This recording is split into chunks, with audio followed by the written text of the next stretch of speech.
Any questions though before we go live?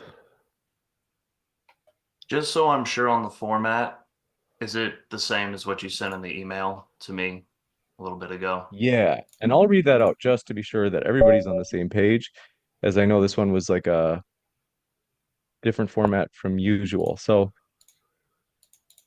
opening of 10 minutes from Jadon, then cross exams, 5 minutes of Jadon questioning Tom, then 5 minutes of Tom questioning Jadon.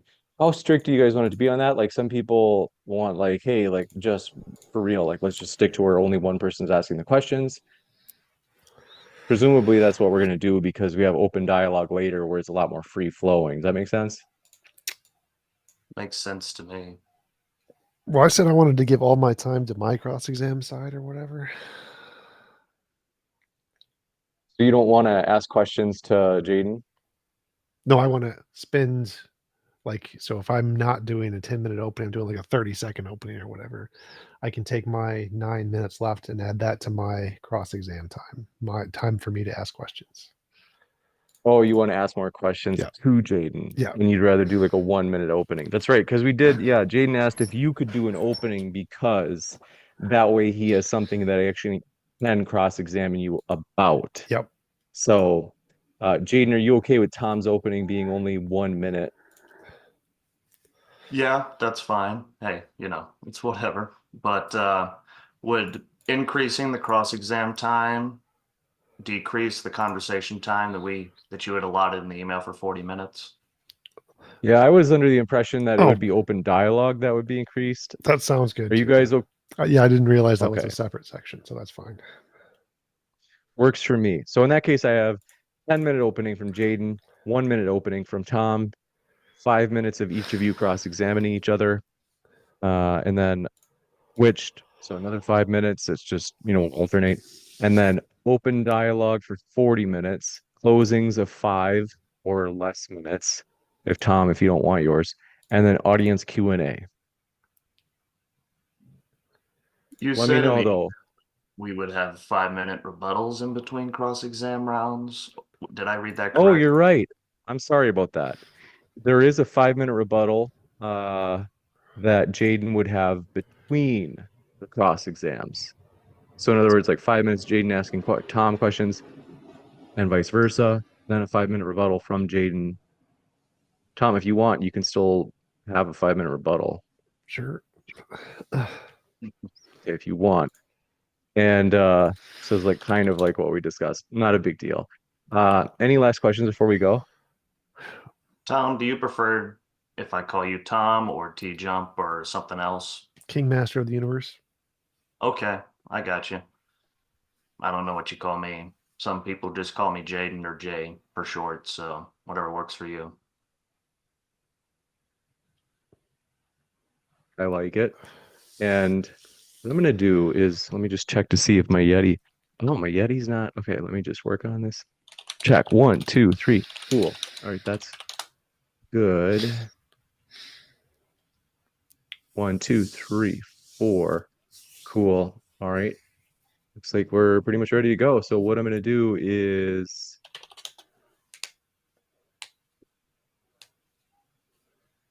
well, all right, great.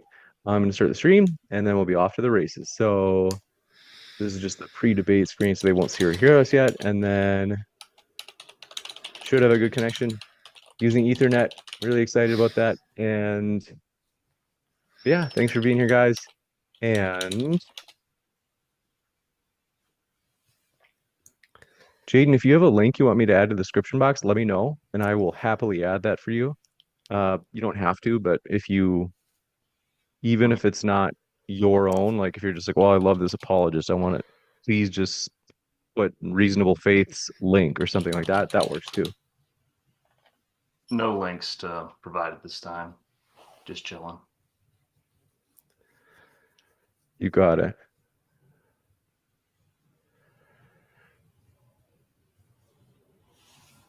Well, I think it's live.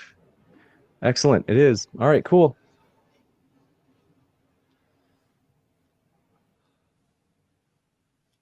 All right, 3, 2, 1. Here I go. Ready, set. Hey, everybody. Welcome to Modern Day Debate. Today, we are debating whether or not Christianity is true, and we are starting right now with Jadon's opening statement. Thanks for being with us, Jadon. The floor is all yours for that 10-minute opening. Thank you, James. This evening, we are debating on the question, is Christianity true? I will be answering in the affirmative and my opponent in the negative. I'll be defending two arguments for the truth of Christianity this evening. It is important to note that when I reference Christianity or God, I'm referring to belief in the triune God described in the Apostles' Creed, the Athanasian Creed, the Nicene Creed, and the Gospels. Though it is an important issue, I will not be defending the inerrancy or any interpretation of the Bible, except that it is directly related to the issue that I will be addressing this evening, which is the defining and the defending of the triune God and the historical accounts of Jesus' resurrection. First argument I'll be presenting is called the transcendental argument for God. The argument goes like this.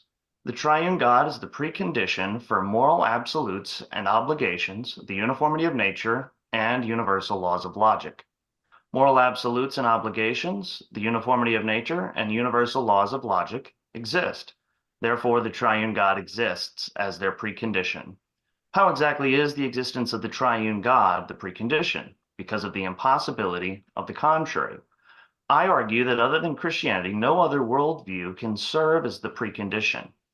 For a case study, my opponent, Tom, noted in his video entitled Why Atheists Are Right, My Epistemology, the Pseudoscience of Religious Apologetics, that, quote, truth and knowledge in the bottom-up world, the atheistic world, are always tentative and defeasible, never absolute, and always open to revision.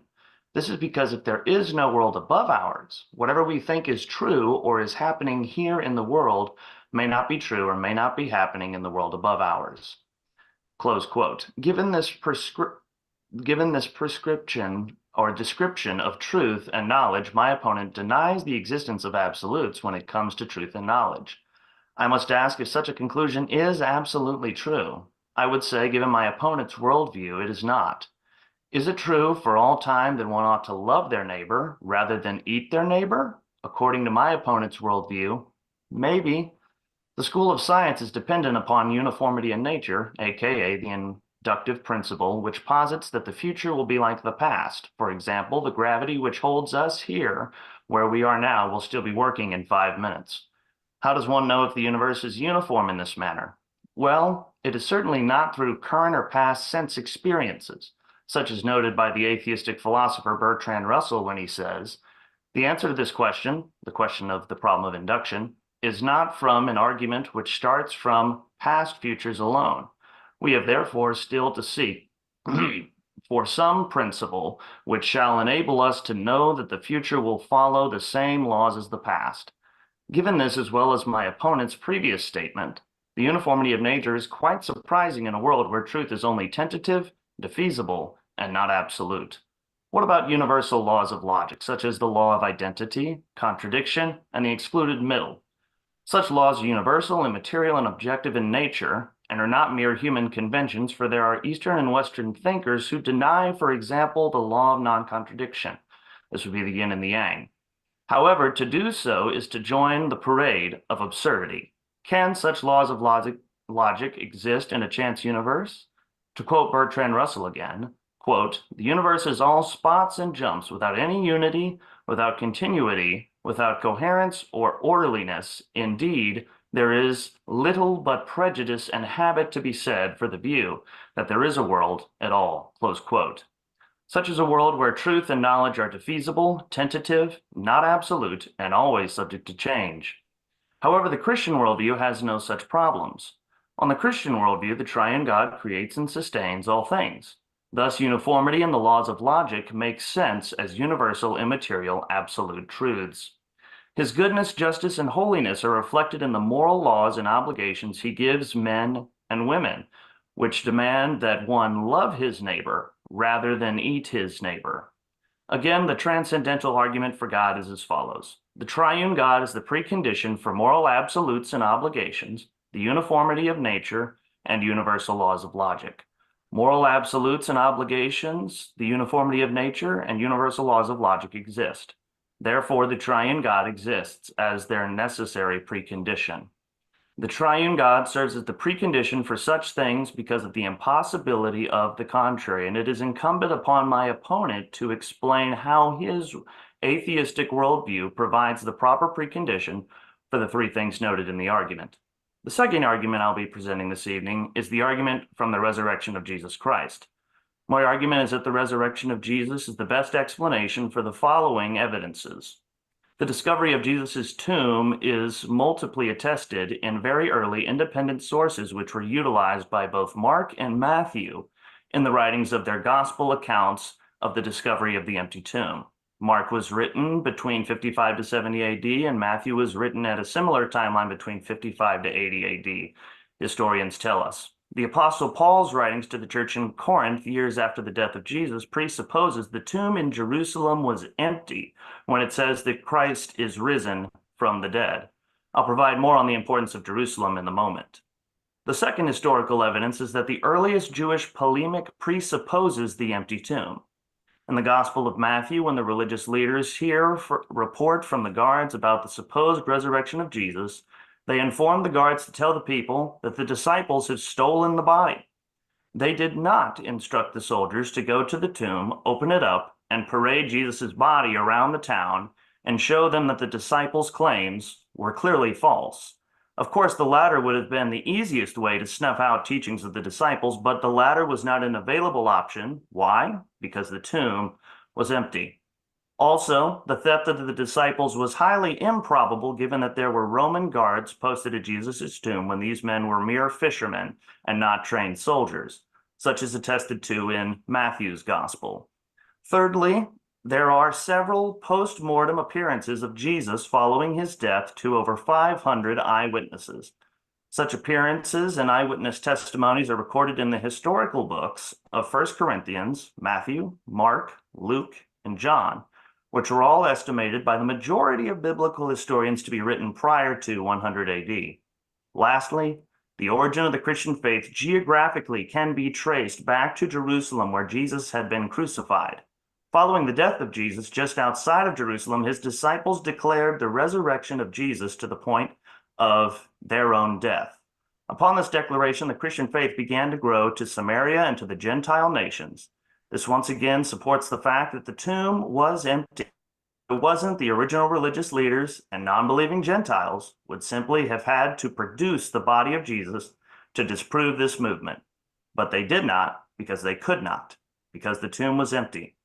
And it is highly improbable that the disciples stole Jesus' body, but even if they did, it would be highly more improbable that they would be willing to die for something that they directly, by first-hand knowledge, knew was a lie. Thus far, I have presented two arguments for the truth of Christianity, aka the triune God, until my opponent shows in detail that both of these arguments do not support the truth of Christianity, and in their place raises an argument or arguments for the falsehood of Christianity, then one should reasonably conclude Christianity to be true. Thank you all for hosting me. Thank you for having me, Tom. Thank you for doing this debate. I end my opening statement. Forgive me. This is rare. I've never had this error before, but it says an encoder error occurred while streaming. NVENC error, encode API internal error. I don't know what this means, but what it functionally means is that the stream stopped. So I am really sorry about that. So what we have to do is first I've got to try to restart this and see if OBS actually starts working. It was just in the last 2 minutes, maybe the last 60 seconds even. So I am really sorry about that. I don't know what caused it, and I'm looking into it now. So let's see. Let's give it a shot. Let's see if I can. Hearing me again, I guess. It's probably well, since we're so early into it. Okay, we are streaming now. Let's see if we are able to like connect back to the original. I don't think we're going to be able to connect back to the original stream. I think it probably ended, but let's see. Otherwise, worst case scenario. What? Got more time to prepare, Tom. You know what's coming. I mean, precept's already been debunked, and testimony of the resurrection has already been debunked, so my work's been done. Well, there you go then. Could be a pretty simple up and down. Yeah, pretty simple. So OBS is just for some reason not looking like it's.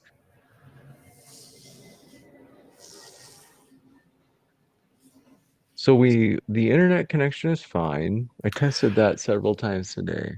NVINC is Um, the graphics card. It means the graphics card. What's it called? Driver issue.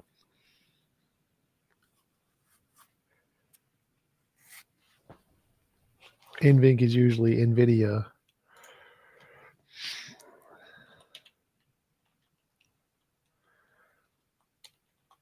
hmm.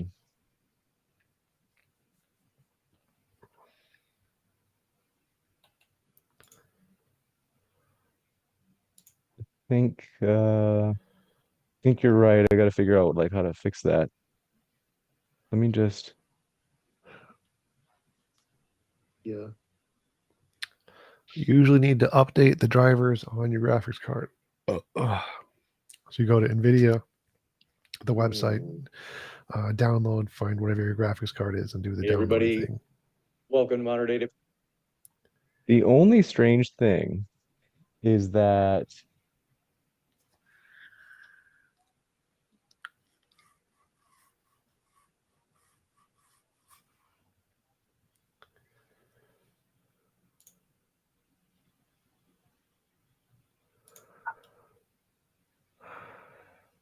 the stream is still going now to Twitter.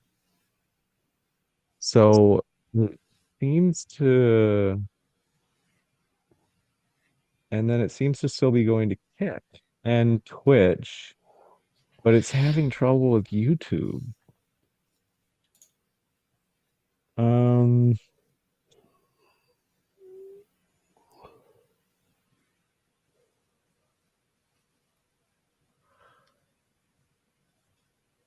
I don't understand why. It is dropping a ton of frames though, which is just strange for.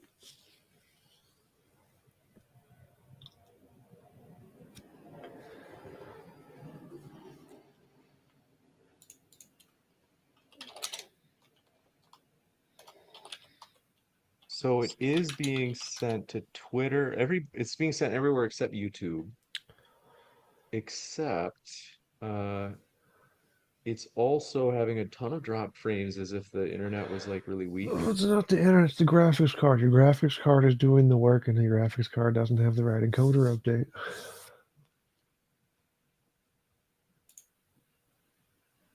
I'm sorry, you've been wrong too many times for me to like take you seriously. Let me think about this. Um,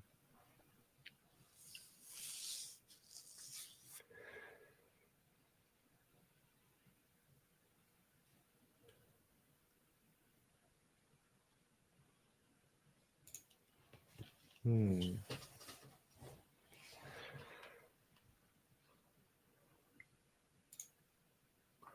So yeah, it's dropping 64% of the frames. If it were the graphics card genius, then why would it be streaming to Twitter and Kick and Twitch everywhere except YouTube? Can't believe Because it's wrong. YouTube has more Amateur. information that it gets from the encoder. It doesn't make any sense. Like you just made something up and it's not even coherent. Okay, let me see here.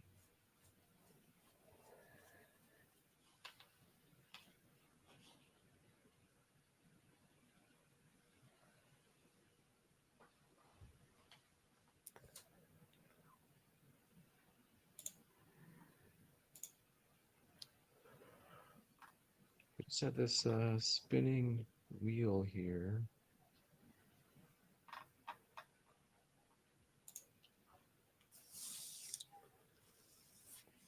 So I think worst case scenario, we have to reschedule because OBS is kind of my go-to.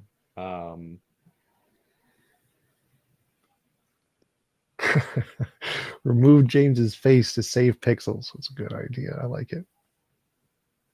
Let's see. So people have messaged me and they say they're watching YouTube, but they're seeing and hearing everything we're currently doing.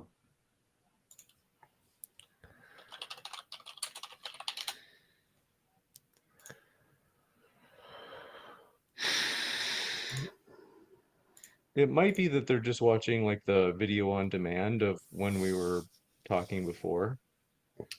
Yeah, it takes a Like, while I to don't. update. There's a delay. Oh, He's not actually live. all right. Yeah. It's live on my It's end. just for some reason.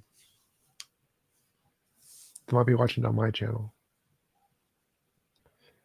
Let's see.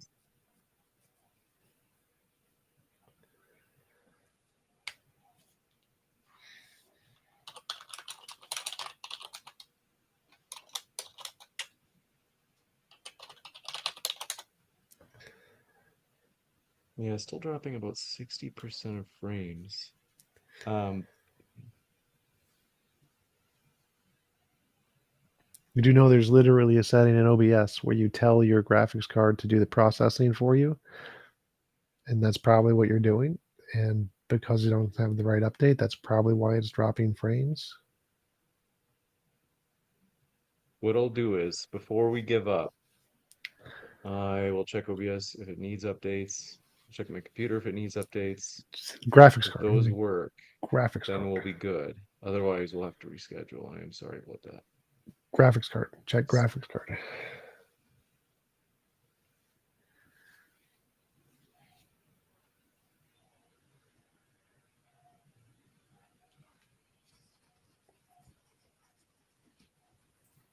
Yeah, Tom, There are some things that can be updated, but if they don't mention graphics card, and that makes sense because Tommy usually doesn't know what he's talking about. But for all the things that it is updating, it will probably be okay.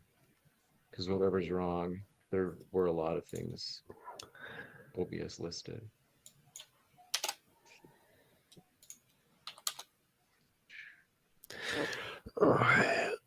Literally, NVINC is an NVIDIA thing. It's literally the NVIDIA encoder. NVIDIA makes graphics cards. GPU. I didn't see it in the list, Tom. I mean, it That's wouldn't surprise me if you were wrong, but literally never happened. I mean, you can Google it and find out I'm right as normal. Usually I'm right. I mean, I didn't see it in the list. So if this fixes it, It's it'd probably mean you're wrong. But because it doesn't show up for minor drivers in the list. The list is for major drivers. what we're gonna do is start streaming. Can you stream it? Yes.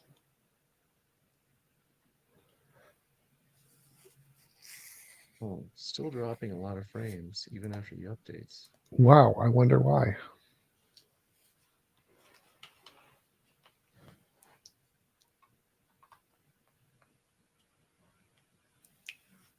Well, if it was the graphics card, it would have listed it in the needed updates. Duh, Tom. No, because the needed updates don't show for every minor operating system. It doesn't. See, Tom has Literally doesn't. some sort of ad hoc response for everything. Something where he makes it up. But let's see. Yes, that's a good idea. I can just give the response to my audience because people are watching, and then reschedule or whatever later. I mean, I'm getting a lot of messages of people just saying they're watching on Tom's channel if you wanted to keep going, because rescheduling would be difficult, at least if you wanted to do it within the next 2 weeks. That's okay with me. If you guys would like to, I'm not offended at all. I have a ton of work that I've got to do, so I'm not offended at all. It's totally okay if you guys want to do that. Sounds fine. I will let you guys do that then. But yeah, so no hard feelings on my part, I promise. And I'll figure that out. And thanks guys for your patience. Sure.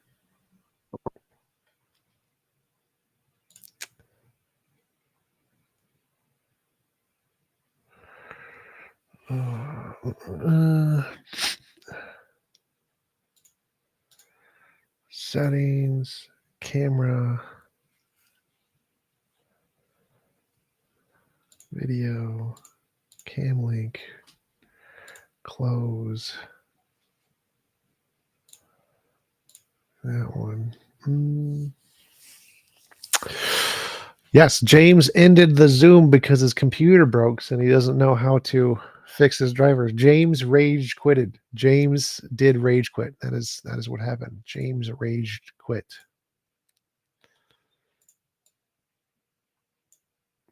All right, I'll send.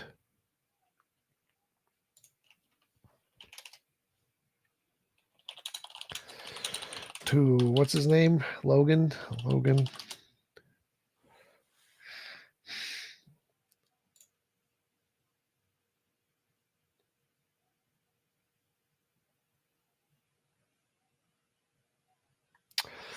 Thanks, Unseely Xenog, I guess.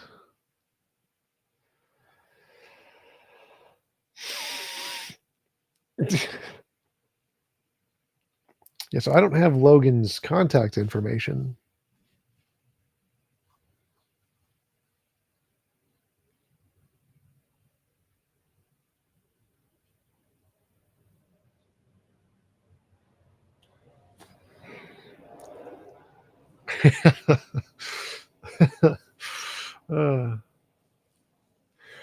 Do I ever find anyone smart or competent to debate? Yeah, I used to. I used to debate professors like Rob Coons. He's pretty smart. Josh Rasmussen. He's pretty smart.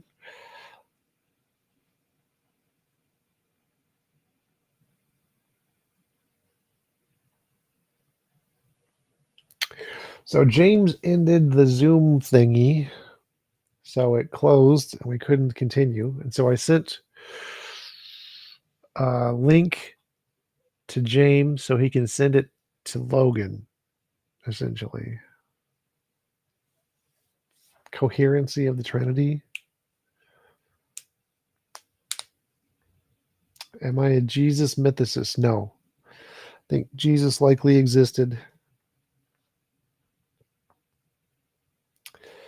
I think I've debated Steve McRae before. I think that has occurred. I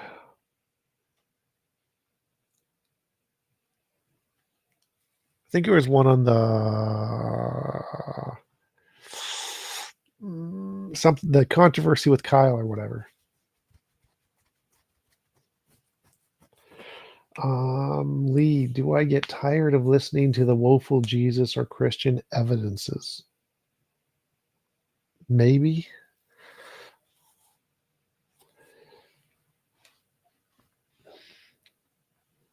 Tate McRae. Who's Tate McRae?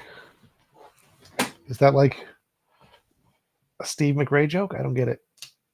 Or is he just like...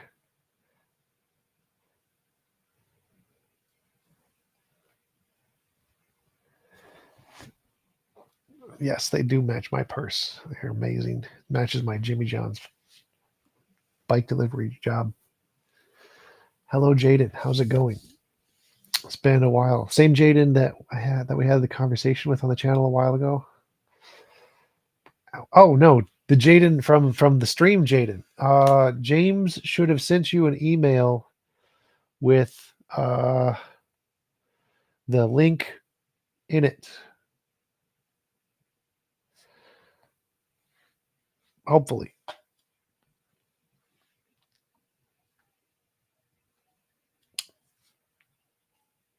What type of quantum field? The necessary being type. That's the type. Do you think one day I get the same size? That did not work as much. That did not work. That worked. There we go. That works. Can you hear me? Yes. All right. We'll say no. Every time someone asks, can you hear me? Like, nope. So Move source. All right. let me see. So I think everyone on your channel got the opening statement, Tom. So if you we can follow the same format, and I'll roughly try to keep up with time, if that's okay with you. Yep, James Rage quitted. That is correct. Okay. So I was supposed to do an opening or something. Yeah, just about a 1 minute opening to your position, or just if you just want to skip that and go right into cross exam, we can do that. Sure. I'd say Christianity is false. It doesn't make any successful novel predictions. There's no evidence to show that any of the spiritual, supernatural stuff has actually happened. All the times it's been attempted to be shown has been proven false. It makes no claims at a higher rate of success than random chance. Therefore, it's no different than leprechauns, magic pixies, Santa Claus, etc., etc. I do hear an echo. I think a little bit. It's not too bad. Let me try to remove my headphones from my camera and see if that helps. It might be that it's not going through the headphones. Who knows? Can you still hear me? I can't hear you at all now. Oh, wait. Try it again. Can you hear me now? Yes, I can hear you. Okay. And I don't know. Testing. I don't think I can hear the background noise anymore. All right. So you made two arguments. One was presup. The other was resurrection. Resurrection's the easier one, so we'll go with that. Testimony claims are not evidence of miracles, magic, mythical creatures, paranormal, or supernatural, UFOs. And so testimony claims in history do not count as evidence for a resurrection actually occurring. Because all of the things that were attested for can be better explained by things we actually have evidence for. So the visions of the risen Jesus, bereavement delusion, empty tomb, there wasn't one. The consensus view in history is that he was most likely buried in a mass grave like everybody else. Romans didn't give tombs. So all of those things can be fully explained by natural explanations that are already more prevalent and have an abundance of evidence for. So, for example, if you have a hoof print in the snow, you don't say it's evidence of unicorns. You say it's evidence of a horse because horses have evidence. There's lots of screeching, electric noise coming from your side. I think it's like feedback noise. Okay. Is it good now? No, still lots of feedback noise. I'm not sure. Do you have a microphone? Yeah, the microphone is built into my camera. All right. All right, I'll just try to keep going. So resurrection, testimonies and evidence of resurrection. This has already been solved in both the consensus of history and the consensus in law. In law, there have been many cases where people have tried to bring eyewitness testimonies to court cases of literal modern day eyewitness accounts of things. It has no precedent, doesn't count. So for some miracles, magic, mythical creatures, paranormal, supernatural, UFOs, eyewitness testimony does not count as evidence. You would need an empirical evidence for it before the testimony could be used to justify it because of the biases inherent in eyewitness testimony. In history, Mike Licona, famous Christian expert on history, wrote in his paper on historians and miracle claims, the very first sentence, I forget what it was because I haven't quoted this in a long time, but it's something like historians hold to it that history cannot justify the new existence of stuff that hasn't already been shown to exist empirically or something along those lines. And he gives the full quotes from the other authors. So testimony of the Bible is not in any case evidence of miracles, magic, mythical creatures, paranormal, supernatural, UFOs. Next, you mentioned precept. Precept, God is the preconditions of intelligibility, blah, blah, blah. God doesn't work as the preconditions of intelligibility, objectively fails. It's self-defeating to say that I imagine there is a thing that creates an intelligible universe, therefore the universe is intelligible. I could just make up an ad hoc law of physics and says the intelligibility law, and this law forces the universe to be intelligible. Problem solved. And that would be an equivalent solution to what you're doing with God, asserting that it is a solution by fiat. And so any objection you could make to that law and say, well, why is that law the way it is? So I'd ask a mirrored question, why is God the way he is? You'd say, it's necessary. I'd say, it's necessary, problem solved. So precept objectively fails because it's essentially just labeling big problems in philosophy that haven't been solved by any worldview, saying they've solved it when they haven't. There's no solution provided. You can try to publish papers on it. You'll fail every time because precept doesn't solve any of these problems. And then says, because your worldview can't solve them, yours doesn't count as knowledge. They're conflating knowledge and truth. Truth can remain the same even if knowledge changes all the time. Even if you have no knowledge, truth is still the same. So there is no relation to the tentativeness of knowledge and the absoluteness of truth. Those are two unrelated things. Truth is correspondence to reality. Knowledge is whether or not we have a justification to believe things about reality. Totally unrelated. So even if we said we had no knowledge, that wouldn't affect the uniformity of nature or anything. Completely unrelated. Anything Is in that there the you end? wanted to? Sure, go ahead. Yeah, is that the end of your opening? Sure. Okay. So I'm just gonna hit the timer here and just do cross sex. We'll throw some. I'll ask you questions, and you can answer for maybe keep it to 1 minute, and then we'll exchange after 5 minutes is up. Does that sound good to you? Sure, give it a shot. All right. Let's start a little bit more foundationally here, so I can understand where you're coming from. What is your definition of atheism?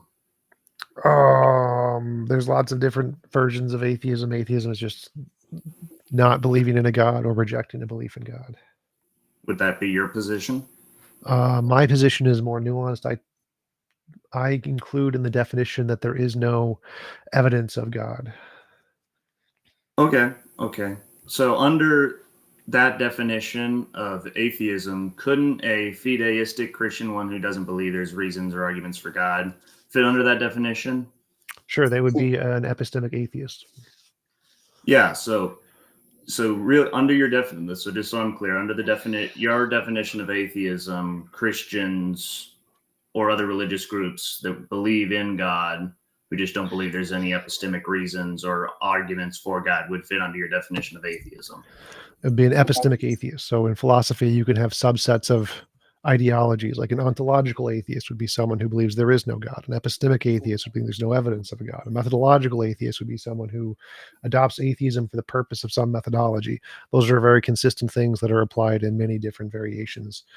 So yes, that's perfectly fine. There's no contradiction there. It would seem to be so, at least to me. Maybe you can walk me through it a little bit. And so a please, methodological atheist is someone who adopts atheism for the sake of doing a methodology. You can believe anything and be a methodological atheist. So you could believe in, I don't know, a million Hindu gods and still be a methodological atheist. The prefix, the methodology or epistemology or ontology, determines the context in which you are the second word. So if you're an epistemic atheist, that means there's no evidence of anything for God. You can still believe in it, guys. I believe in unicorns, but there's no evidence of unicorns. That's perfectly fine. You'd be an epistemic a-unicornist. There's no contradiction there. It would only be a contradiction if you were an ontological atheist and a deist. That would be a contradiction, but that's not coherent in what my position is, because my position is the epistemic version, which only has to do with the evidence. So since my definition entails there is no evidence of a God, it's epistemic atheism. So even if you're an ontological deist, that wouldn't be a contradiction with being an epistemic atheist. so just to go off of that, so is the statement there is no evidence for the existence of God? Are you saying that is that a subjectively true claim, or is that an objectively true claim? Subjectively true, because it's a position of an individual. An individual is an epistemic atheist, and so they, as far as they know, don't have any evidence. So if you're a Republican, that's a subjectively true statement. So if you're saying that it is subjectively true that there is no evidence for God, then why are we having this discussion about subjectives versus objectives? I just want you to clear that up a little bit for me. Because you asked about the label atheism. If a person labels themselves something, like a person labels themselves a Republican, and then they give a definition, a Republican is X, Y, and Z, and they are those things, that is them subjectively saying they meet their criteria of being Republican. You asked, how do I define atheism? Lack of evidence of God. I believe there is no evidence of God, therefore I am that category of atheist. Just like I assume you are a Republican, you are the category of Republican. Your political or ideological affiliations are subjective. They are a thing, a part of you. They're not it's not objectively true that Republicanism is true. Like, no, it's a label that you adopt because you fit the definition of that label. Now, I think objectively, all of the evidence and arguments presented by theists fail. I think that is true, but that is not the same as the definition of atheism, which is what you initially asked about. Mhm. So subjectively, I'm an atheist because I'm a subject, just like subjectively, I'm center left. Objectively, I believe it's the case that all of the arguments fail. But your first Okay, question was okay. about the label. Thank you for that clarification. My time for cross-exam is up. If you want to go ahead and launch in with yours, go right ahead. Okay. Why do you think presup for God solves any of the problems that you list that you think naturalism doesn't solve?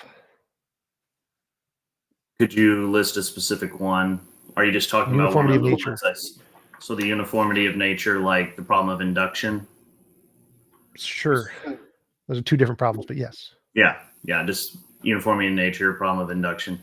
Yeah, I would say that Christianity solves that problem because, under my perspective, God orders, creates, sustains all things. So it does make sense, under my perspective, for the future to be like the past. And I do not find there to be internal contradictions within the main points of contention within the Christian worldview. So that would be at least where I would point to, as I mentioned in my opening statement, the impossibility of the contrary. And we have to take it on a that case part by separate. case How do you basis. think that solves the problem of induction? So like No, God commands or designs the universe to be way X, and he has done that every day in the past. Why will he continue to do that in the future? How does the fact that he's done that in the past give evidence that he will continue to do that in the future? well, because we have a revelation from God that says that Is that in the God does past? not change. Is that in the past? Is that in the past? The That revelation, yeah, did that happen in the past? it was actualized in our time in the past, but God acts from eternity. So it was in the past. So you're using the past to justify your beliefs about the future. You're using induction to justify induction.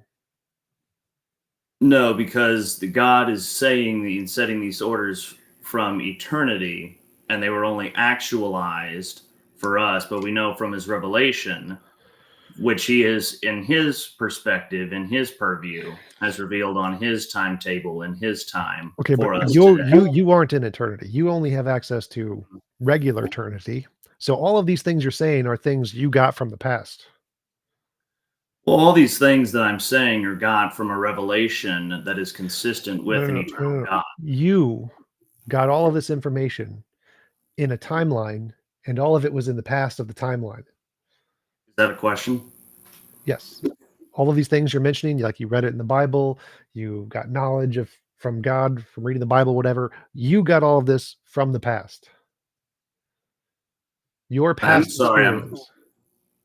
I'm sorry. Can you at least list out for me, because I'm trying to follow you here a little bit, but I'm struggling Do to you see. exist in eternity? No. You exist in the present moment, and you have a past, and you have no future self. Yeah. Right? You exist on a timeline like normal people, not like God. Yeah. So all of the information you just listed, the things Mhm. that you believe about the Bible, about God, you got those from your past experience. Mhm. Those are Yeah, beliefs that came about from your past experience. Mhm. So you're using the Yes. past induction to justify induction. Would say that I could fit. So now I'm understanding your point a little bit better now. I would say that I am using the principle of induction to ground the fact that it is, because it is consistent within my worldview, because God creates induction. Whether or not I know that from past personal experiences, I'm using induction to come up with this argument. I would argue from my perspective that God is the foundation of induction. And I would say, I would be curious to know, and I know I'm not asking questions, Oh, that's how fine. on naturalism Go ahead. induction would come up, but we can save that. We got about a minute left in this cross. So in your example, what you're doing is you're asserting that there is this thing that exists. Oh, I can close my Zoom. I don't need that up anymore. There's this thing that exists that causes things to continue to be the way they are. So if suppose we're talking to David Hume, who created the problem of induction, I said, oh, well, the way things continue to be the way they are is because there's this undiscovered law that just makes them be the way that they are. He would say, okay, but that doesn't solve the problem. That's literally irrelevant. We don't care if there is actually a thing to do that. That's not the point of the problem. And so do you think that solves the problem? If I just say there is an undiscovered law that just makes things the way that they are, do you think that solves the problem of induction? No, because induction seems to arise, at least in reasoning and how we see it in nature. It seems to arise from just more than natural processes, does it not? Yeah, it Oh, has I'm nothing to not do asking with. questions, No, no, but it's fine. I don't care about that. So it has nothing to do with natural processes. Induction is seeing a pattern and having the pattern continue. It doesn't matter if it's material geese or supernatural ghosts. It's just there's a pattern, pattern continues. That's all induction is. It makes no reference to naturalism. The question was, does positing that there is some undiscovered law that grounds all the universe, that controls everything and forces things to continue the pattern, solve the problem of induction? yes, but I don't know of any theory that has been discovered along those lines. Well, the And question wasn't if there was a theory. The question was, would it solve the problem of induction if such a thing existed?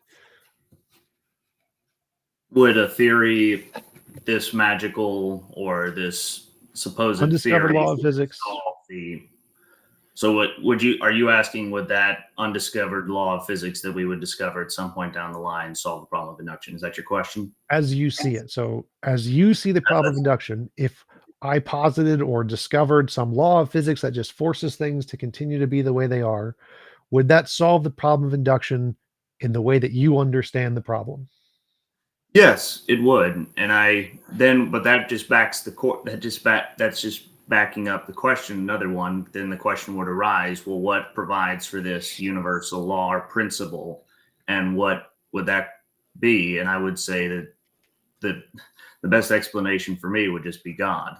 Right. So you're going too many steps down the road here. So now I'll give you a short version. That doesn't solve the problem of induction. That doesn't even address the problem of induction. It's a completely different thing. So it's just a misunderstanding. Many, not just you, many precepts and many specifically precepts have about the problem of induction, that they think that just positing something that will exist prior to everything and just forces it to continue solves. It does not have anything to do with the problem of induction. It doesn't solve it at all. It's completely irrelevant. But let's go with this and say, let's suppose hypothetically it did. So you say you'd go kicking the can down the road. What would be the next step? I would ask the same question about God. What makes, or maybe I should let you go first. So I think there's a law of physics that governs everything and causes the uniformity of nature and induction to continue to go in the same way it does. And your objection would be what?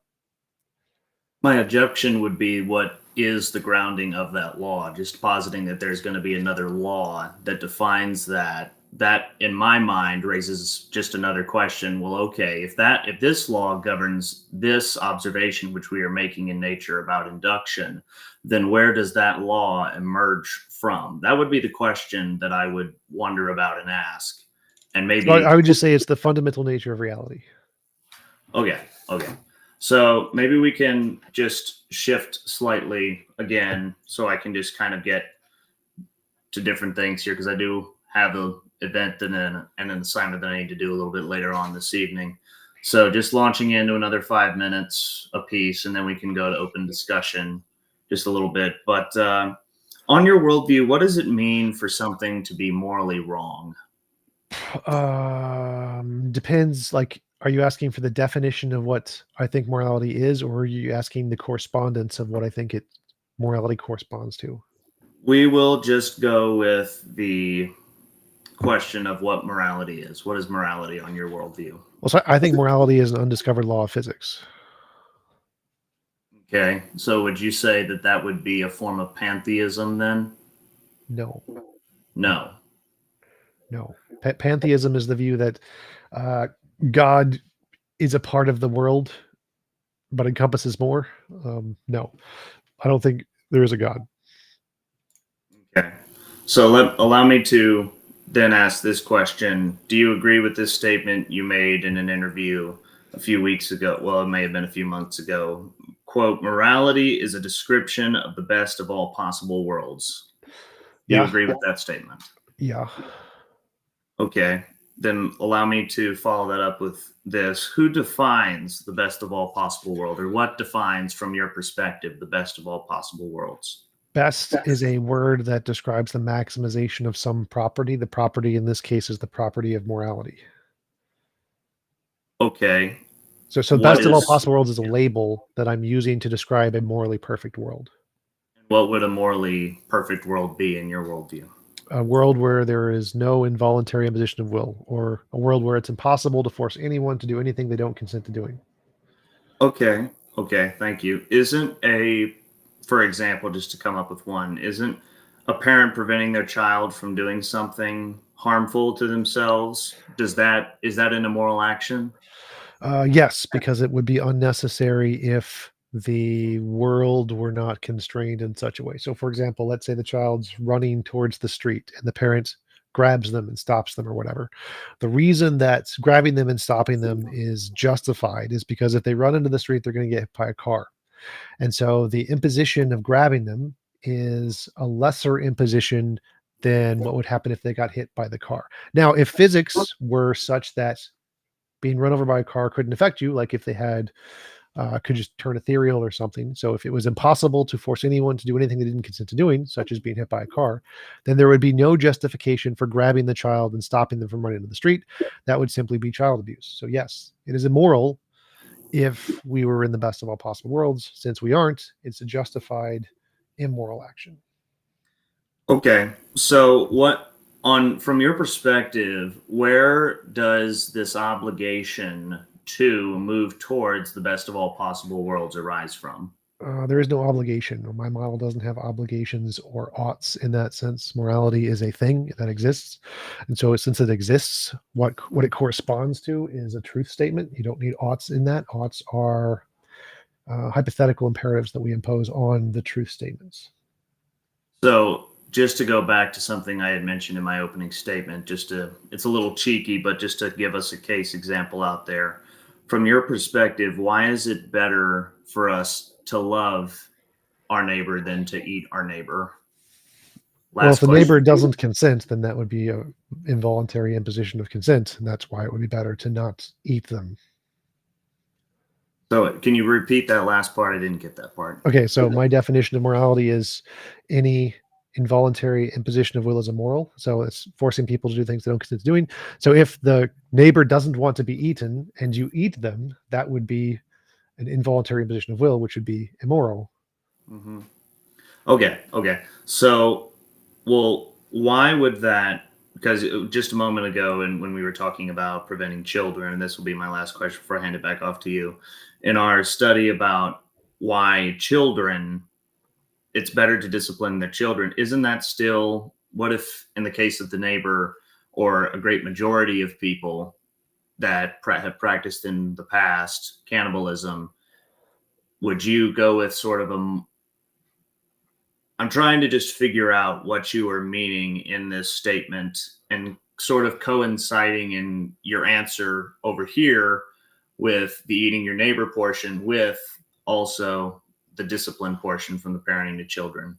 I don't see a connection between the two. So in the case of disciplining a child, it's still immoral. It's still immoral to stop the child from running into the street, but it's a justified immoral action. So you do one bad thing to prevent a greater bad thing. Eating your neighbor would just be a bad thing. There isn't like, maybe you could make it a hypothetical that like eating your neighbor will save the lives of 1 million people or something. Therefore you eat your neighbor. In that case, maybe eating your neighbor would be a justified immoral action. It'd still be immoral. They're still both immoral because that bad thing saved more lives or something. But either way, they're both bad. They're both immoral, and they wouldn't exist in the best of all possible worlds. I'll hand it back off to you. I have another question, but I'll hand it back off to you for whatever time you want. Sure. So let's see. What were we going for? My question was, you think that positing some guiding force that exists eternally as the fundamental nature of reality solves the problem of induction? And my response was, so I think it's the fundamental nature of reality. And so I just gave you a naturalist hypothesis that can account for the uniformity of nature. That would seem to disprove your claim that it requires a God to be the preconditions for the uniformity of nature. Is that a question? Yes. So Your argument was God is the preconditions for intelligibility, including uniformity of nature. This argument seems wrong if you admit that a solution to induction of the uniformity of nature, that all you need for a solution is that there is some outside law that forces it to be the way it is forever or whatever. I provided a naturalistic example of that. Doesn't that debunk your argument that God is the necessary precondition for at least this one case, uniformity induction? Well, again, as I stated, when you would ask me a similar question in our last round of rebuttals, that would just be backing the question up. I would still relate it, whatever the new natural law is, to induction. But the main problem I'm having here, so you're not saying that this law that you have, this hypothetical law that you made, is in fact hypothetical. What? So It's not been discovered yet, correct? it doesn't need to be. So for a precondition for intelligibility, all I need to show is here is a way the world could be that would produce intelligibility. And that would, even if whether or not we have evidence doesn't make a difference, because here is a way the world could be without God that produces intelligibility, disproves your claim that God is the necessary or the only way to produce intelligibility. So I don't actually need to provide evidence for it. All I need to do is show here is an example of a possible world that produces intelligibility without God. And so I don't know how you said you're going to go back to induction. If there is an actual law that actually exists, induction is an epistemic thing. It's how we learn. We reference the past to infer about the future. It doesn't apply to things that exist. If there's actually a law that actually exists that permeates time and eternity or whatever, and forces things like logic and induction to work the same throughout all time, you can't. I'm not sure how you think you're going to apply induction to that. Is okay. Well, I would. Are you asking for me to give an explanation, or do you want to change the topic, or do you want to keep going on this? I'm just kind of trying to figure out where we're headed here. Yeah. So I'm saying that I can refute your entire main argument by providing a naturalist example that accounts for the intelligibility of nature, which you said was impossible, which would then debunk your whole first argument. And so I'm going to show that any kind of counter argument you have against this is going to lead to absurdity or contradiction. And so it will be self-defeating, thus justifying that this is a coherent position. Okay, so I thank you for giving me that at least. And this may be a little mixing here, but aren't we assuming, for example, the next piece of my argument, in order to even have the discussion that we're currently having about induction, which would be absolute laws of logic? Because correct me if I'm wrong, you're accusing me of implying at least a contradiction within my argument, correct? Well, I'm saying your argument is wrong. I wouldn't say it's a contradiction. So you would say that it's the law of the excluded middle. I'm either A or not A. I'm either right or wrong, and there's no in between on my argument, correct? Sort of. Okay, sort of. So wouldn't we then be assuming universal, absolute laws of logic, or maybe not absolute, depending on whatever you define it as your perspective? So I think we're we're borrowing a little bit of baggage that we haven't yet covered to talk about the principle of induction. And before we come back around to the principle of induction, I would say that we may need to maybe talk about the other. Sure. So how do you think God grounds the laws of logic? Because God is logical, and I would say that the laws of logic are existent outside of the universe, that there are no contradictions within God's character. Pause for 1 second. When you say God is logical, does that mean that logic exists and then God obeys the laws of logic? No, it is that logic is something that flows forth from God's nature. He is consistent as the. So logic is something that comes from the nature of some entity. Yes, that would be my argument as well. So I can posit the same thing and God. say there is a fundamental law of nature, that logic flows from this fundamental law of nature. Okay, and how would you arrive at that conclusion? How would I arrive at that conclusion? Well, again, I don't need to use evidence to try and justify it. It just needs to be coherent or possible. So, like an Well, example but would be I a would platonic need to object. know. I would need to know the the conditions of this law in order to properly say, yes, this coherently and completely accounts for all of the laws of logic and everything along those lines. I don't know what And that means. So, like, how would you answer for God if I was to ask you the same question for God? so my question to you, if I'm, because I'm trying to follow our discussion a little bit here. I'm also a little distracted by the side chat. Is there a way I can get to go full screen? Okay, there we go. That's full screen. Okay, that's Okay. better. So what did you ask me again? One more time. So, you raised an objection saying something like you would need to know how this law operates to know it justifies the laws of logic or something. Yeah. And I don't really know You what would that means. need So to- I asked, yeah. how would you answer if I asked you the same question about God? How would you answer that about God? Yeah. So for example, as we have the God that I'm defending, the triune God, the one that's described in scripture, at least in the gospel accounts, as we have them and other portions of the Bible in the New Testament. But like for example, I could take the Christian God as a case study. Like an example of an objection would be, okay, well, the Trinity doesn't make sense, and therefore God is incoherent and can't make sense of the laws of logic. And that would sort of be one of the issues or objections that I would be willing to work with someone, because someone would be trying to posit, well, your God is self-contradictory and arbitrary, and you need to work this out you need to make sense of this in order for the laws of logic to make sense under your worldview. Does that help you at all with Well, that what would just my mean anything that doesn't have a logical contradiction could ground logic. okay? And without knowing the special specificities of this hypothetical law that you've provided, I don't know, so I can't really rule on that. Could you pick maybe another example of from another worldview or something that we could talk about? Well, the law doesn't have any self-contradictions. It's just an object that grounds logic. So this exists in many different models of philosophy, like Platonic objects that ground logic in Plato's model. So there's an object which is the ground of all logic, and it permeates the universe, and it sustains why things are logical, essentially. And you can do this both with a Platonic object or an actual law of physics that is the logical law of physics or whatever, essentially, and that could work just fine, and there's no logical contradiction there. So are you saying then that this grounding, are you positing that this grounding of the laws of logic would you say that it is this hypothetical one that we were discussing, is it natural? Is it material? Sure. Is it immaterial?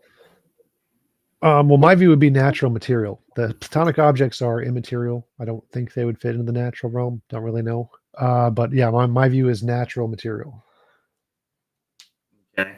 So if I may ask this question, then how exactly, from your perspective, do laws of logic arise from nature? Or how would they? So laws of physics govern how everything works. So there's a law of physics that causes everything to operate in such a way that it is described by the law of identity or whatever. And so the law of physics, which permeates the universe, causes everything to have properties which are identical to themselves. Did the laws of physics cause the universe to begin, from your perspective? Sure. How? Because the Big Bang? Well, yes, the Big Bang is there, but my question is I'm asking you who banged it or what banged it? What started this? So the quantum fields, there's something called the Casimir effect. The Casimir effect showed that virtual particles exist with an empirical result, and the virtual particles can exist in what virtual particles particles that are both positive and negative separate, and then they recollide and boom, blow up. And these can happen at different size scales. And so the Big Bang essentially is just a really, really big Casimir effect where the particles and antiparticles pop into existence and separate, which is caused by fluctuations in quantum fields. So how exactly did all of these particles come into being or existence from your perspective? that Quantum caused the Big fields Bang. fluctuate, which causes the particles and antiparticles to come into existence. Well, I'm not asking you to restate your answer. I'm asking you to provide a reason or how those particles came into existence. I don't know what you're asking. Like literally, we've proven this works in a lab. Quantum fields fluctuate. It causes particles and antiparticles to separate. So the Big Bang is literally just there was a quantum field. It fluctuated. The fluctuations, which are like waves, cause a divot to go up and a divot to go down like a big wave. And when those separate, that's a particle. So the quantum field has waves. The waves separate. That creates particles and fields. So space and time and energy and matter from our universe were created in a massive fluctuation of a quantum field. Okay, so your statement was we've been able to test this in a lab and do this. It's called the How Casimir effect. You can Google it. It's very popular. well, I understand that I can Google it and find it. I'm wondering how all of these particles came into existence. Are you positing that the universe came into existence from something as opposed to coming into existence from nothing? Yes, yes. So quantum fields exist outside of the universe. They predate the universe, and the universe comes from quantum fields. So are you saying quantum fields are eternal? Yes, They've existed from eternity. yes. Outside of space and time. Okay. So I know I'm kind of getting off of where we originally started from with tag and with the resurrection of Jesus, but I'm enjoying where this conversation is going. So these quantum fields that brought in and caused the Big Bang, these seem to be rather, well, as I would pose it originally, and what I'm kind of getting at now is a cosmological or teleological understanding of these quantum fields and how they. So you're saying these did not come into the existence, but they were eternally existent, and they brought about everything that we currently have as it is. Does this seem like a finely tuned process to you? Depends on what you define as finely tuned. Like it doesn't really make a.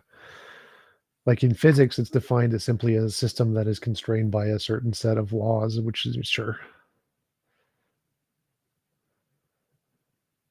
Okay, so all right. Well, I just wanted to ask that question. So let me see. So we got. What do you want to do here, TJump? I mean, we got some time here. Where do we want to go? Do we want to?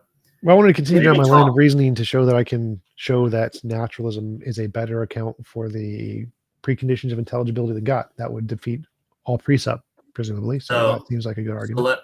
So how about? Okay. So what if you do 5 minutes, I'll do 5 minutes, and then we go ahead and end the stream? Does that sound okay? Sure. Okay.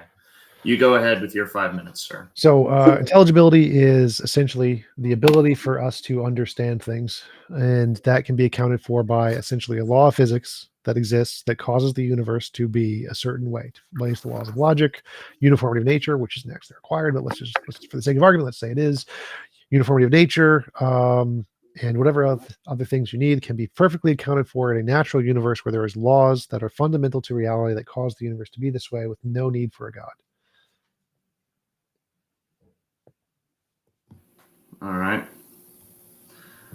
Okay, and I will just conclude by saying I wish that this had ended up working out a little bit better than what it did. Thanks for everybody that was watching and shifting over with the streams and everything. Originally, when I had opened my argument, I posited the transcendental argument for God and also evidence for the resurrection of Jesus. We didn't really, for time, because of time constraints, because of the stream, we weren't able to touch everything.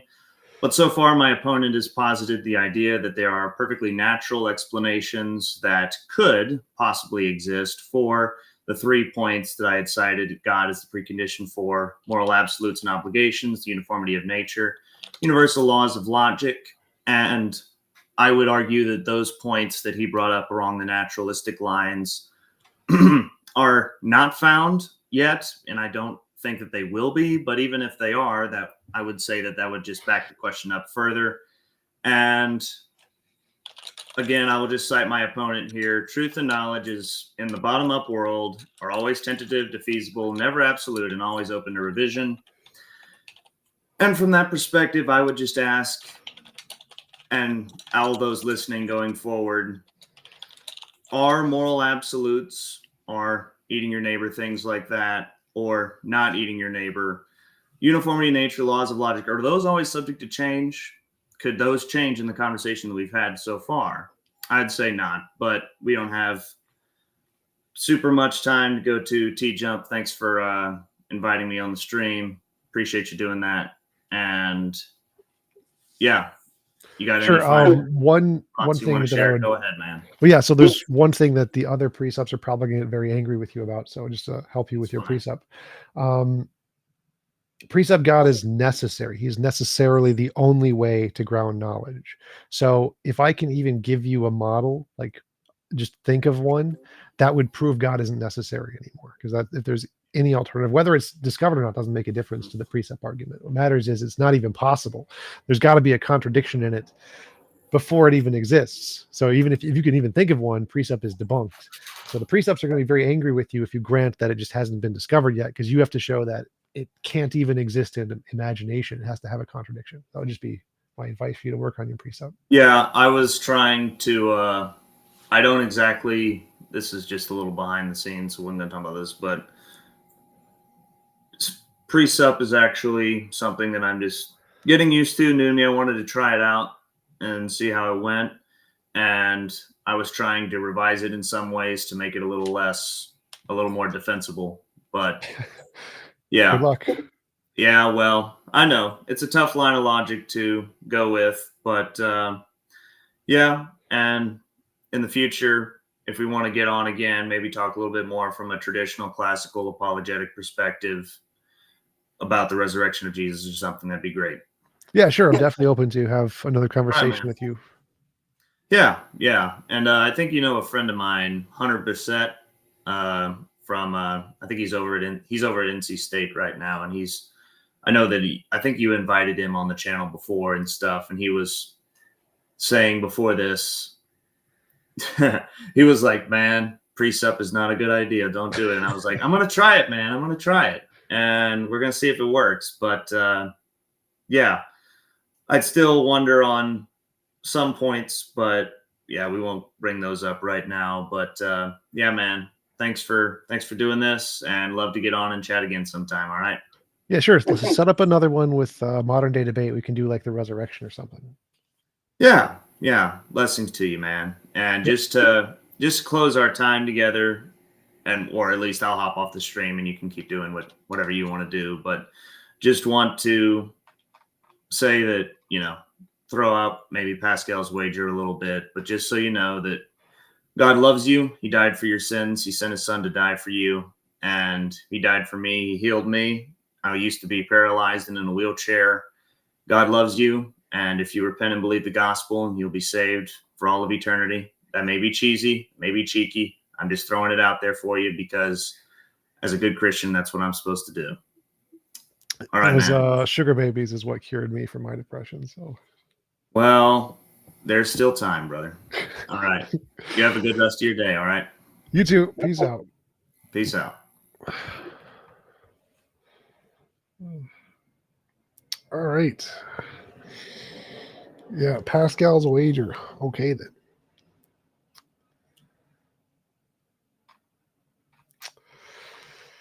I guess that's it for the stream. I'm gonna go eat ice cream. That's right. Sugar babies. That's right. Hot blondes. Yep. Instagram model saved lives. That's right. That's right. Advocacy for the Instagram model church, the Church of Instagram Models. After show.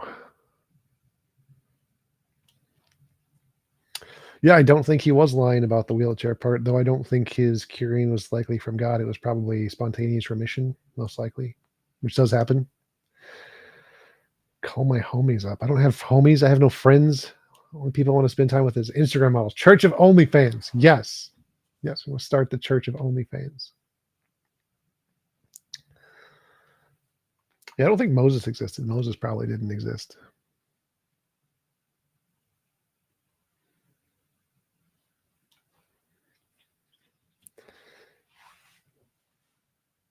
TJump quantum fields created everything. Yes. prove quantum particles have no origin or creator. Their quantum fields are the origin of particles. The particles come from the fields. They do have an origin. What?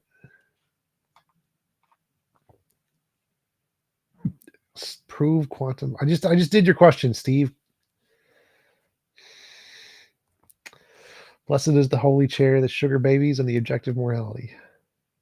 Am I going live again? I don't think I have any plans to go live. Find me people to debate. Oh, there was somebody said something about a guy.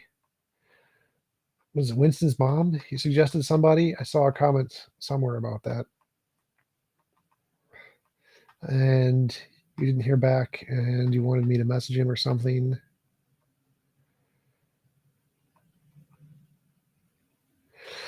Should have done Q&A. Like, sure, we can do Q&A. Send me questions. I'll answer them. And I'll be a precept and I'll answer them from the precept perspective as well. I'll answer them from both perspectives.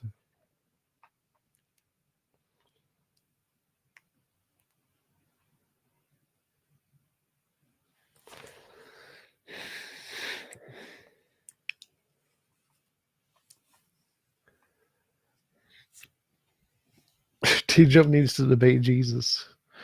I would be like, so that whole drowning babies thing, like that, it's actually, there's a good point there. If I actually got to debate Jesus, what would I ask? I would ask this. So, you know, that time when God drowned all the babies, are you okay with that?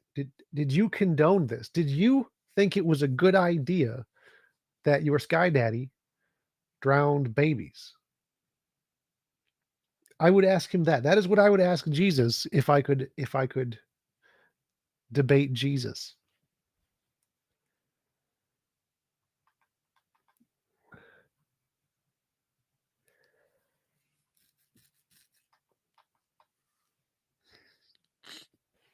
Decimate means to remove 10% of. So if God decimated me, I would lose 20 pounds. I would be okay with this.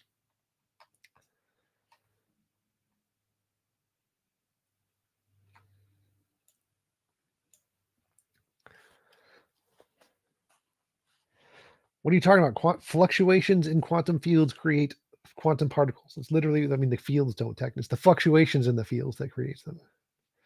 What's my opinion on the problem of evil? God murdered, drowned babies. Therefore, evil bad. Yeah, all-powerful God probably wouldn't have created evil. How much did the couch cost? I think this one was like $300. The last one I got was $800. It was like, this one was experimental material. It's like suede. And so it's not like a standard material that comes on the chair or used to come on the chair. I think they've been discontinued. So I got this one for half off or whatever.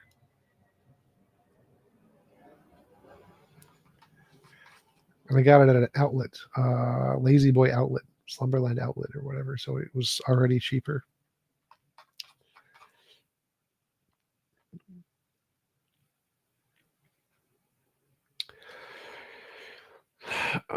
Let's see. I am down to 215. So from last summer, I was at 250. So I'm down 35 pounds. I need to do another 35. I was going to go biking today, but it's raining outside right now.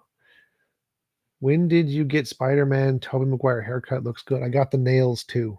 I gotta pick up those ladies. That's the goal. That's the goal.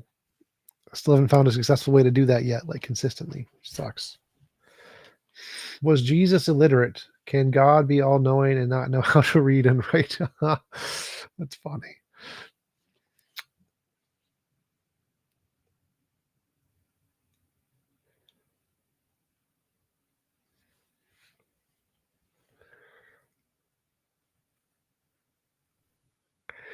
Okay, Steve, if you want to set up a real debate, go ahead, set them up. So I would be happy to debate them on whatever.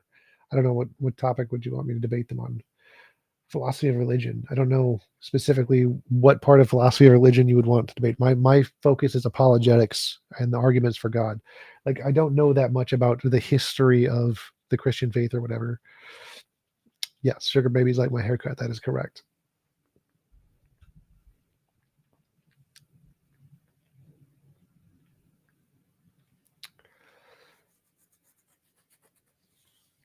I did bike some earlier today. I think I got 12 miles in. I was doing Jimmy John's bike delivery. Got 12 miles in. Do you plan to do a live Sunday show?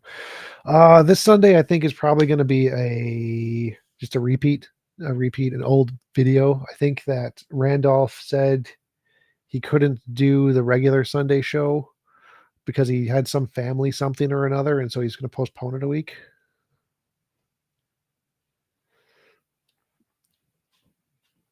Pronouns. How can quantum fields take up space and actually create space at the same time? They don't. Quantum fields, space-time is a specific kind of a field. Quantum fields exist as a different field. They don't take up space. Did quantum fields exist before space-time? Yes, Jeremy, they did. Space and time are fields that were created at the Big Bang, as far as we know. And so they were created by quantum fields, which is a different field altogether. So the space-time field was created by quantum fields, which are different fields. Your reliance on quantum mechanics is only an evasive maneuver from real argumentation. That is literally not how that works. So if you're talking about the fundamental nature of reality, a thing that has evidence, like quantum fields, is a better explanation than a thing that does not have evidence, like gods. Quantum fields can exist in space, but they are not space. There are quantum fields outside of space-time. You can literally find that. That is a thing in physics. It's very easy to find that. Google emergent space-time. Emergent space-time. Quantum fields exist outside of space. Doesn't mean they all do.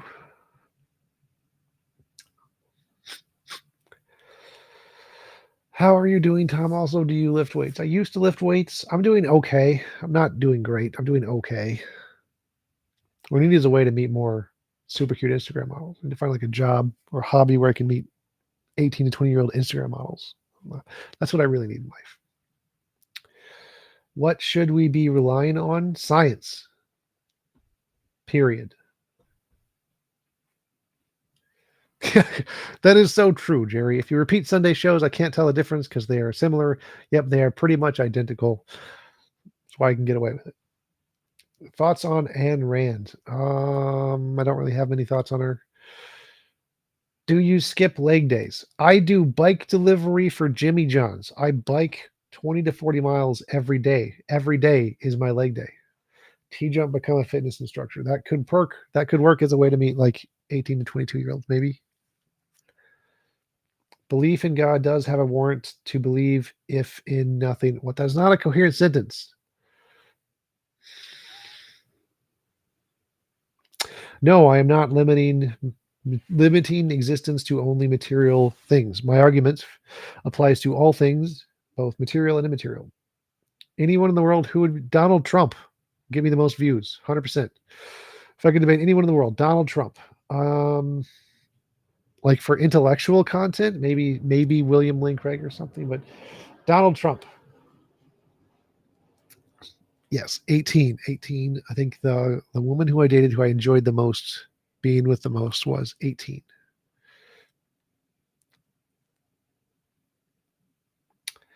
Rock around a few stores for a while. Yeah, the whole I'm not a socialite like that, and my type is usually not at stores because my type is tens, exclusively tens.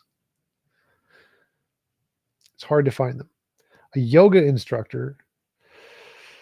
I mean, like I could try. I think you have to actually be flexible to be a yoga instructor. How old was I? I was 32.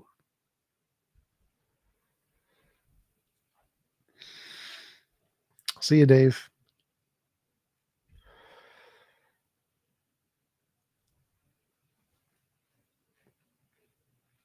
Walmart or church?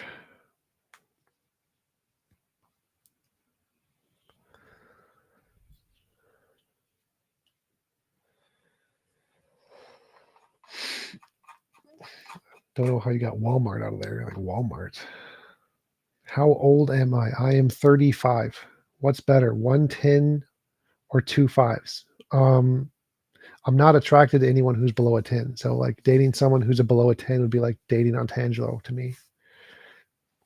Have you seen the show Vikings? Tons of gorgeous blondes. Yes. I think there was like one. There's one girl in Vikings I really liked. She was the something something Nelson, Anne Marie Nelson, Marie something Nelson. She was the blonde that was taken over to be with the sons. How do you justify your belief that God doesn't exist in my ear? Your ear is too hairy. There is not enough room for God to exist there.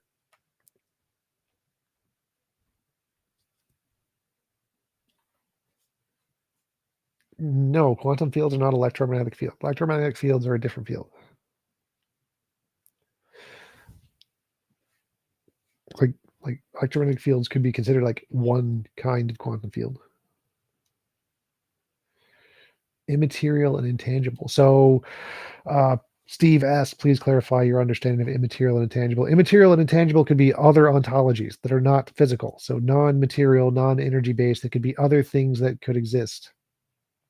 And so the supernatural, magic, platonic objects, those could all be ontologies of things that exist in a non-physical way. Mass Matter, the problem isn't the location. I'm in a very good location to meet them. The problem is I don't like talking to people. So like going up and talking to them is not a thing I can do. The best person I've debated online, maybe Rob Coons. Who do I consider the best person I've debated online? Probably Rob Coons. Do you believe that society is actually devolving intellectually? No. Like if you speak to an average human today, and then you go back 200 years and speak to an average human, there is clearly they are not as dumb because education. Like literally 200 years ago, the literacy rate was like 16%. It's like, no, we're not devolving. No.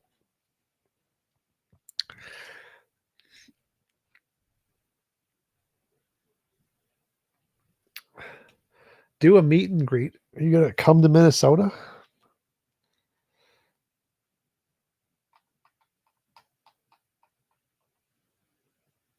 How do you know outside entities do not influence quantum fields? It's logically possible, but you would ask the same question. How do you know outside entities don't affect God? And you would just say, oh, by definition, God can't be affected. Well, I can just say the same thing. By definition, quantum fields are fundamental, so they can't be affected.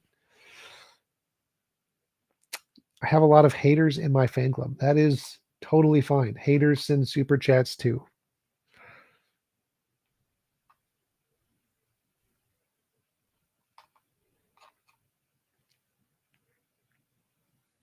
It's better than crappy Florida.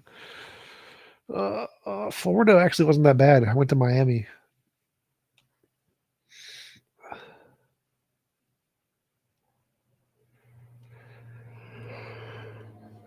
That's right. Intelligence stays the same about from when you're born to when you die. So intelligence is going to be the same.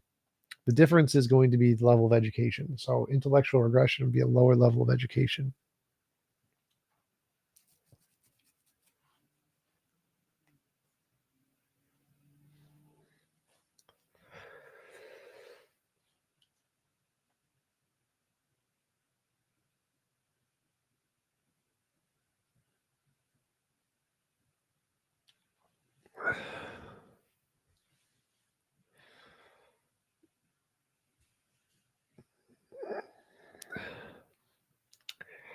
The problem is I'm not a very social person. So even if I was around them, unless they talked to me, I'd probably never talk to them. So the problem is I need friends to introduce me. That's the problem, Ronald. I need to be introduced.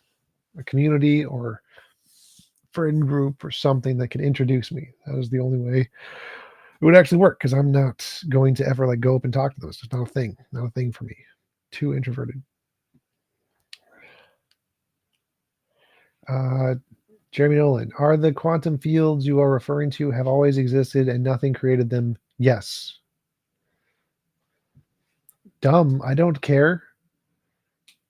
That doesn't help me because I have a social impairment and I hate talking to people. And so I need someone to help me do that. So it doesn't help.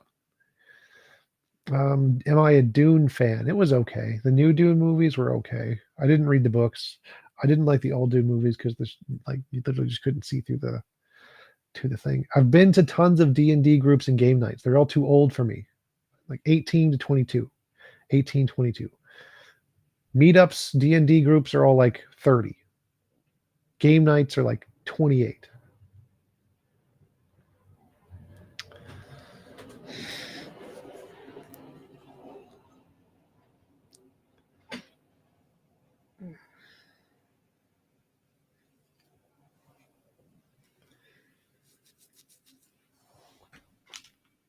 Don't even know what that word means, Jerry. I don't know what that word means.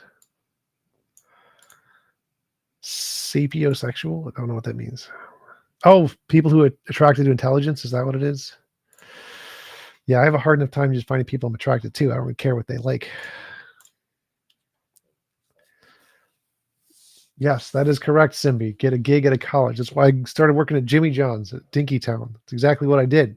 Hasn't worked out great because I still don't have any chance to talk to him.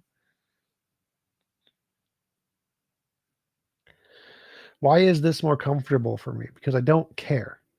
Genuinely do not care when I'm online. When I'm talking to women who are my type, I genuinely care so much that it hurts. Be the Kawats Herdic. I don't know what that word means. Those words are too big for me.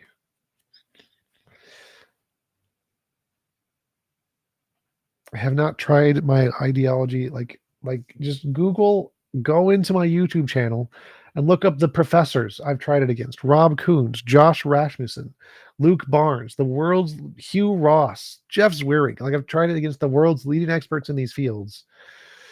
If you don't think those are real world valid opponents, then you crazy, bro. The top theist. Yes, this is live. Your mom is live.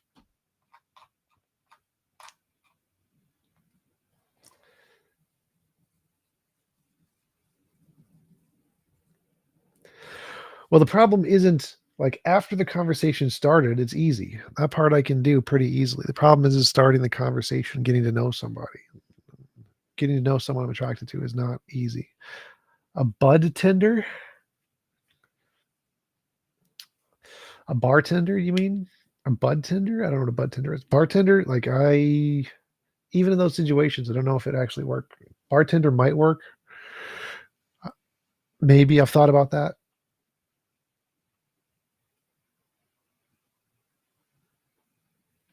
No, so your brain has to actually develop to some degree before you know your intelligence. Do I now believe DNA is what? Is an actual code? So in my debate with what's his name, the definition of code that theists use is different than the definition of code that atheists use, which was explained in that debate. So the definition of code theists use, it is not, DNA is not that kind of a code. The definition of code like physicists use, it's perfectly fine to use it in that way. Just like information. Information, as used by Claude Shannon, DNA is information. Information is used by theists, it is not information, because information, they use it in a very different way. Selling pot over the counter, that could work.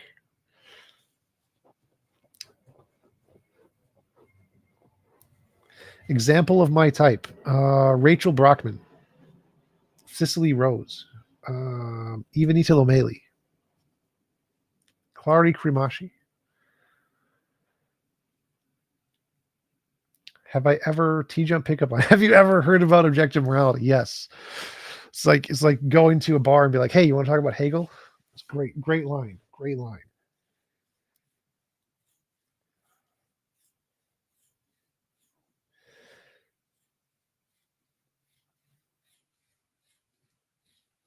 Hugh Ross is a physicist. He's not a theologian. He's a well, he's a theologian, but he's a physicist. AOC is not attractive. Yes, Jeremy, I have already started. I already have the federal approval and everything. I just need to get money. If I get a lot of money, I can buy an apartment building.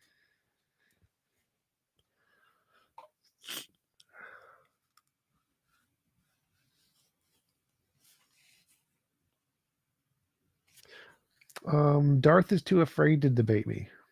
He is too scared.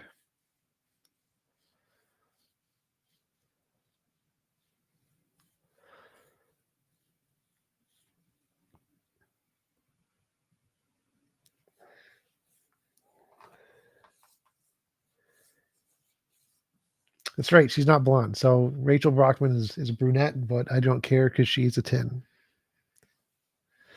Cicely Rose is a redhead, like one of the only attractive redheads I've ever seen.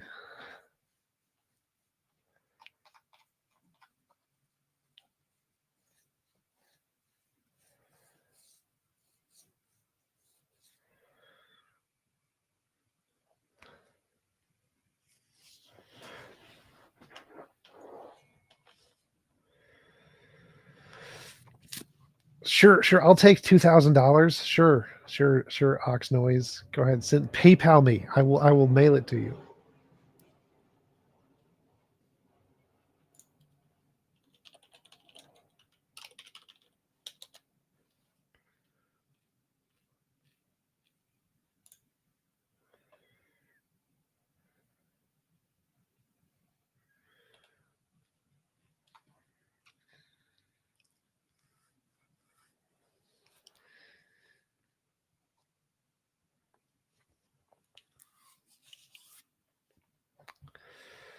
Flowina Paradise.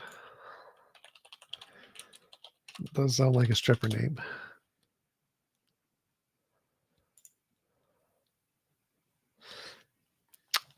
Do not find attractive. Not even a little bit.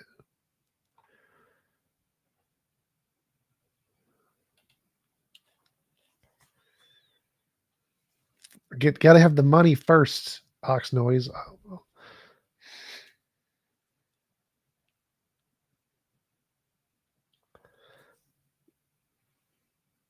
Why do you have faith in nothing existing before quantum fields, but not God? Because quantum fields have evidence. God does not have evidence.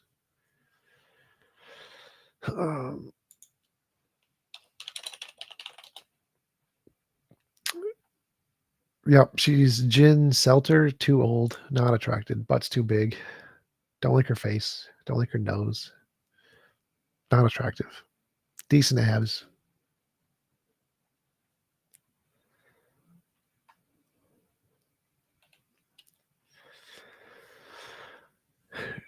What names? Both debaters would have to agree to be muted at times. Who is someone you really want to debate that you haven't gotten to debate? Donald Trump. William Lane Craig and Donald Trump would probably be the top two.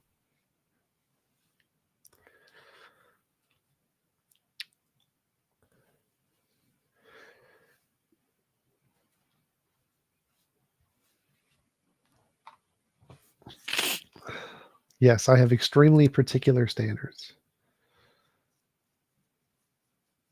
Rachel Brockman, Cicely Rose, Evanita O'Malley, Clary Krimashi. That's my type.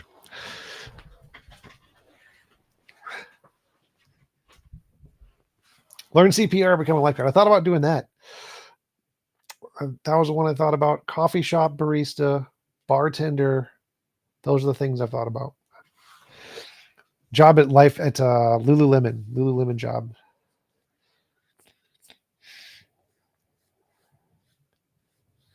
Why did my blondie dump me? I started dating a brunette, my 18-year-old brunette, and we're still dating. So she didn't.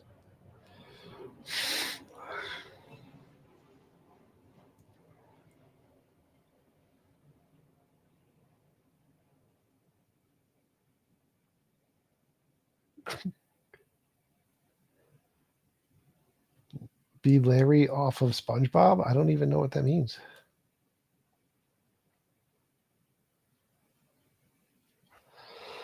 Peter, the problem isn't the dating scene. The problem is that I hate talking to people. I need someone to socially introduce me. Sicily? I don't know how to spell Cicely Rose. Just Google Sicily. Does Cicely Rose? Sicily starts with an S.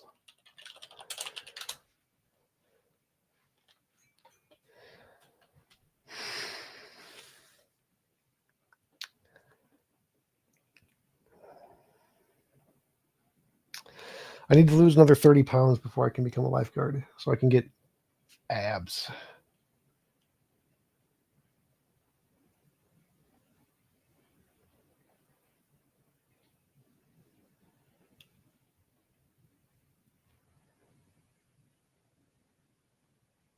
Starts with an S. Sicily starts with an S.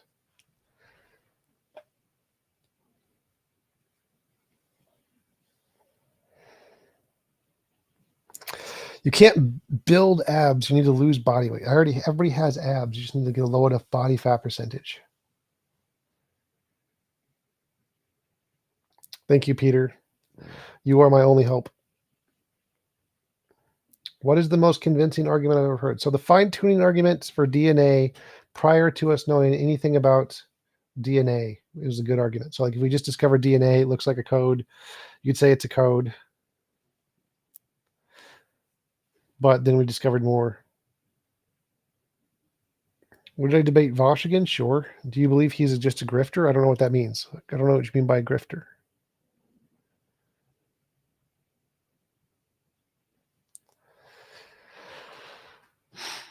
Do I live in Uptown or near Dinkytown? So I work in Dinkytown. I live in South Minneapolis.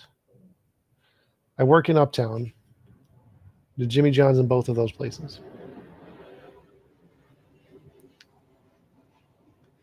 No, I'll never settle because I am not attracted to them. Can't date someone I'm not attracted to.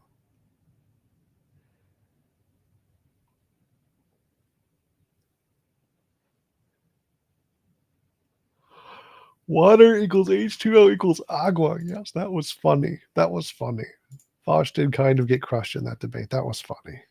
I debated him, though. What's his name?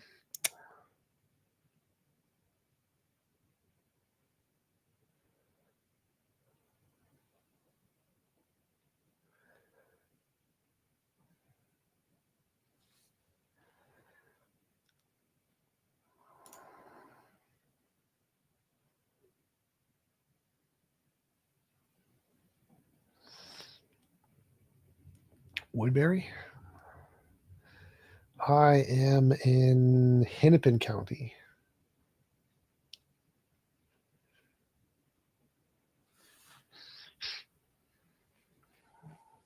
Jimmy John's, which ones? I work at a lot of them. I work at Dinkytown, Uptown, Northeast.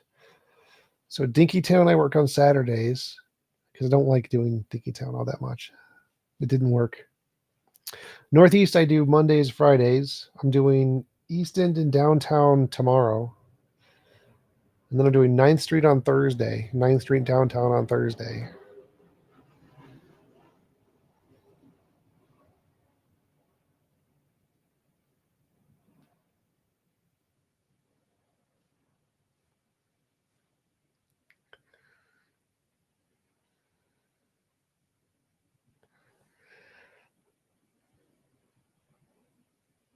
I don't care. Like you can find my license plate on my Instagram. Does not bother me. I do not care. Yes, that is correct, Peter. Get rich, get tins. That's right. Have I tried psychedelics? Yes. Drugs don't do good things for me. I guess it's nice. I don't really know. Like I like the lakes and the biking around the lakes. That's what I like. I don't really know about the city itself. I think North Minneapolis is the only bad one. Do you ride a fixie or do you have gears? I have 3 fixies, 2 with gears. I do the fixies for work, and then I do a recumbent for fun. Do people recognize? Yes, I think 3 people have recognized me from my YouTube channel at Jimmy John's. 4 people. 1 was at Northeast. 2 were at Dinkytown. 1 was an employee from the store next door, the ice cream cookie store.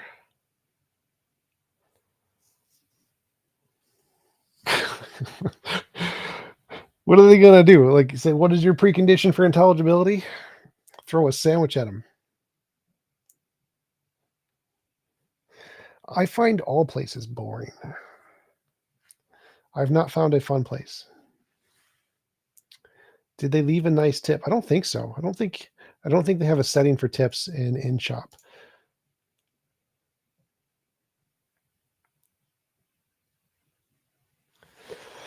Three lakes. So I do Nokomis, Harriet, Calhoun, Lake of the Isles, and back. Those are the 3 I normally do. On my recumbent. These recumbents. Red recumbent. Do you vote? Nope. Would I vote for RFK?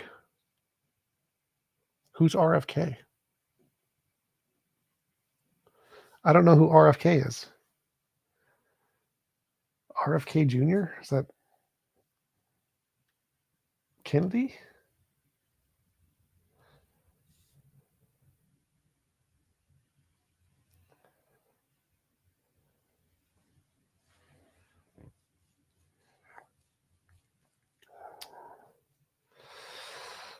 I don't know. Do you want to play in the rock band? Maybe that rock band could work. I mean, if I'm just not good at anything.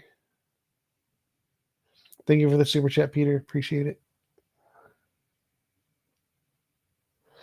Yeah, the only person I think should be president is me. I would have recognized the name Kennedy, but RFK, I was thinking like JFK. Like, that doesn't make any sense. Who is, I don't recognize, I don't know what his policies are.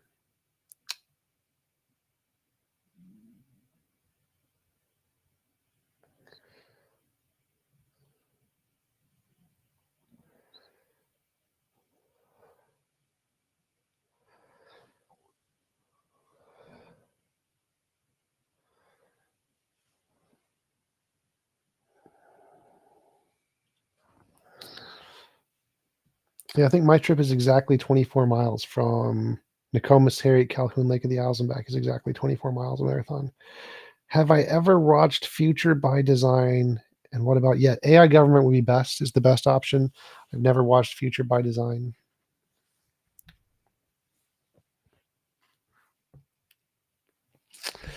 I don't think Bernie Sanders would have been a good president because I think what makes a good president is somebody who keeps the economy going and keeps rich people happy, more or less. I think the only way, I don't think Bernie would have been able to do anything. Like, if Bernie would have been willing to like crash the economy to get stuff done, he would be able to do stuff, but I don't think he's willing to do that.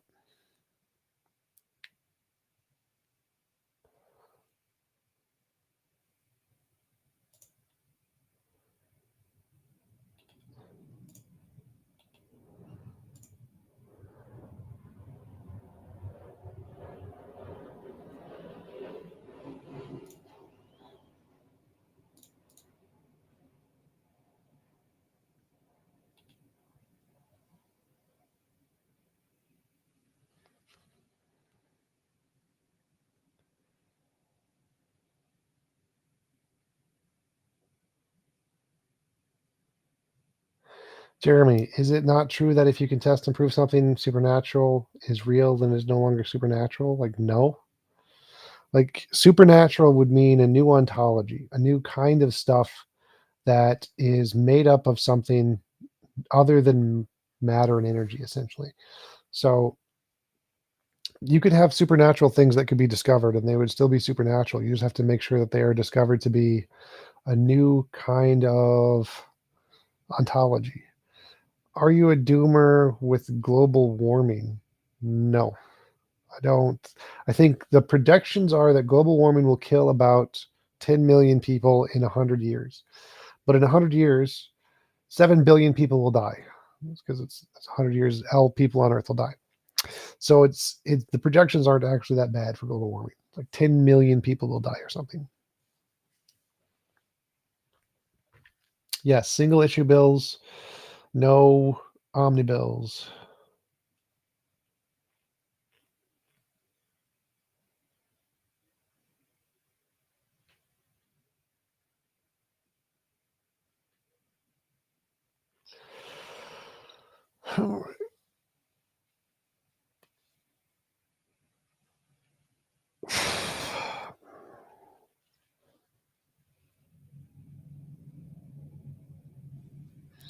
All right, I'm gonna get off and get some ice cream probably. Why not?